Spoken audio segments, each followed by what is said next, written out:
Some of the fun of pageant week with the contestants themselves. So we've had a motion picture crew traveling with them. Let's take a look at their film, shall we? The girls flew to New York from their countries from all over the world. And, of course, an international corps of press photographers was there to record their arrival. After several days of sightseeing, they were whisked to Puerto Rico for the start of all the pageant festivities.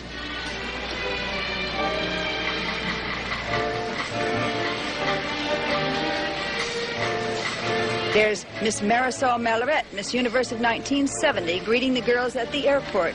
Since this is Marisol's home, she's been the girls' unofficial tour guide. Here they are arriving at the hotel, which has been their home away from home all through the week. And there's Miss Belgium trying on a new hat. Wow. It didn't take anyone long to find the sun, and soccer proved to be an almost universal sport. On the golf course, a few of the girls showed that a beautiful figure can be an asset to a beautiful golf swing. Yep. Many of the girls had never been in a tropical climate before, but these cyclists made a very easy adjustment. And one day, the girls flew to various parts of the island for some sightseeing. In Ponce, they visited a famous museum where they saw examples of native sculpture and art. And then Marisol and Miss Hospitality went with one group to Old San Juan, where they were greeted by city officials who gave them flowers and lovely gifts. In the gardens outside the governor's mansion, there were always lovely tropical flowers in bloom. And they even had time for a boat trip. The ferry boat takes you all around the island, so of course Marisol didn't want the girls to miss that. And what young lady doesn't love to shop? Here are some of them choosing presents to bring back to their families and friends. And then they walk through the famous Parque de las Palomas, the pigeon park. That evening at the official opening ceremonies, each of the contestants brought a lovely gift from her country to the people of the island, an appreciation of their warm hospitality. And that was a whirlwind tour of pageant week. And I'm sure it gave you some idea of the girls' activities in the days leading up to this evening's finals. Now, before we go back to the auditorium, please let us direct your attention to this message.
Pageant will continue immediately after station identification.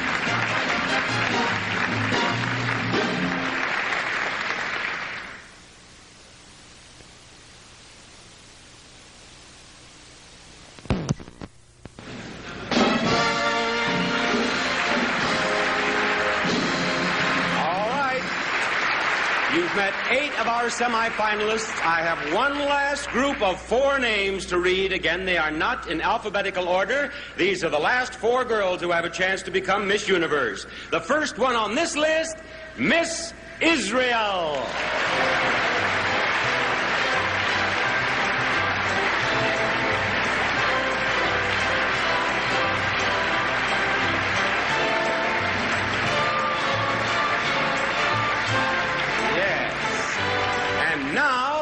Miss Germany.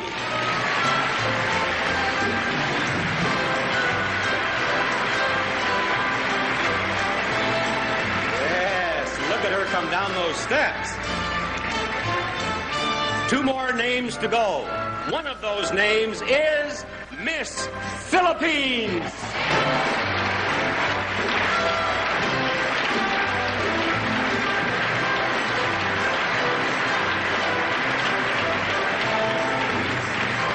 And now, the last semifinalist, the last girl with a chance to be Miss Universe. She is Miss India.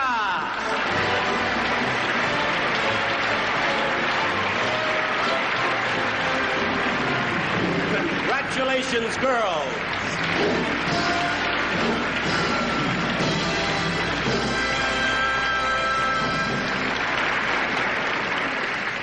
Now, Miss India here is Rupa Satyan. Yes. And you're a teacher? Yes, at the moment I'm a teacher in a nursery school. And Rupa, you have had an opportunity now to talk with a lot of girls from Western culture. Why don't you tell us a little bit about the differences in the marriage and dating customs in India? Well, what I've noticed is it's very, very different from what it is in the West. In India, it is still very orthodox and people are still very bound by traditions and culture. Culture plays a very important part in our lives, and so you very rarely find open dating, and boys and girls are never allowed to go out alone. That is, it's very few. Only the very modern people of today allow their daughters to go out only after they're 18, and also that too with a group, never alone with a boy, of course, till they're married. And marriages are arranged? Marriages are usually arranged by the mother and father, whom they think is the ideal boy or girl for their son or daughter. And I read that the faces are still covered, even the bride and the groom? Not today. A few years back, well, not few, say about 10, 15 years back, the boy and girl never saw each other till the day after they were married. And then you would lift this veil and have a pleasant surprise or a terrible shock. Exactly. Huh? Well, in your case, it would be a pleasant surprise. Thank you, Miss India. Thank you very much. Now, Miss Philippines, and your name is? Army Barbara Crespo. And Army, you're a student, and you're studying what? Mass communication. And what would you like to do? I would like to work in a television or a radio company. Good for you. Now, Army, on your questionnaire, you said that astrology was your hobby. That's right. Can you just look at a person sometimes and tell their sign? Try it with me. Now, you and I have been together here this week working. What sign do you think I was born under? Well, the way I look at you, I think you belong to the sign of Libra. Libra? Why Libra? Because they are said to be good speakers and well-balanced persons. In other words, since I'm not an unbalanced person, I'm under Libra? Huh? That's right. No, you're wrong. I'm a Sagittarian. Oh, just the same as I do. Are you a Sagittarian? That's right. Sagittarians, I understand, well, you tell me. They are big-hearted people. Let's not go any further. That's fine, Miss Philippines. Thank you.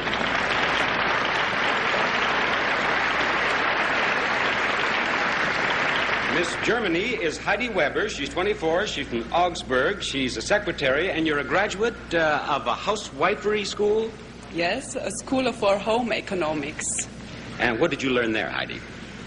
I learn close to the family, also works in the family, and how to talk with guests and have parties.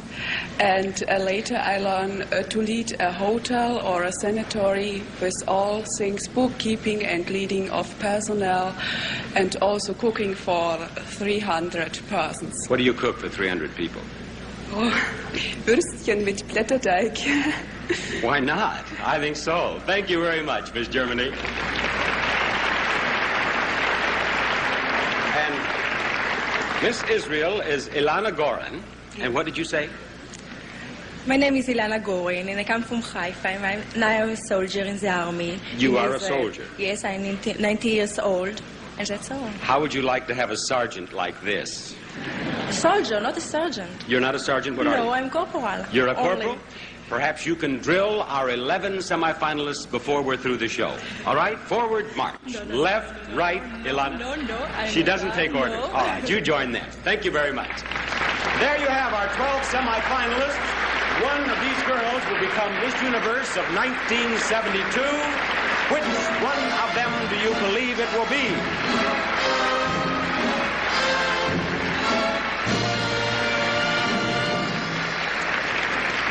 Thank you, girls.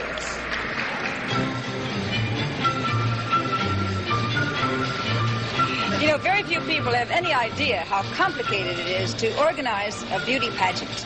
For example, how do you make sure that 61 young ladies, many of whom can't speak English, get to rehearsals on time? Here at Miss Universe, we have Mrs. Jean Tucker, a lovely lady who heads up a committee of about 30 unpaid volunteer hostesses. These wonderful women are housewives, most of whom have children of their own. Each one is in charge of 3 girls with a common language. They serve as companions, confidants, and substitute mothers. For example, Mrs. Tucker herself is a grandmother. One of the hostesses has reared 31 foster children. One is a registered nurse, and still another is a school teacher. Together, these hostesses can handle just about any crisis that arises. And you'd be surprised how much panic there is when a girl can't find her shoes and the bus is leaving in 5 minutes. At times like that, it takes a group of fine ladies headed by someone like Mrs. Tucker to keep everything running smoothly. Just think, some of these girls were probably tomboys, maybe even bold ones. Watch.